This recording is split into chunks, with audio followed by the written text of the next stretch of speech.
তারিখের মধ্যে দেবেন, দিলে আপনি নবায়ন পাবেন, নাহলে আপনার আবেদন বাতিল করা হবে। সে দেনাই বাতিল হয়ে গেছে।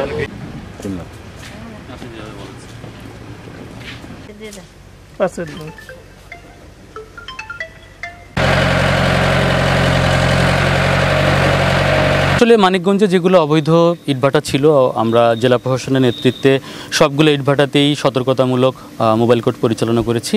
আমাদের এই সতর্কতাগুলো অমান্য করে যারা পুনরায় ইটভাটার কার্যক্রম চালু রেখেছেন, আমরা তাদেরকে পুনরায় আমরা সেগুলোর ক্ষেত্রে মোবাইল কোর্ট পরিচালনা করতেছি। এটি একটি চলমান প্রক্রিয়া এবং এটা অব্যাহত থাকবে।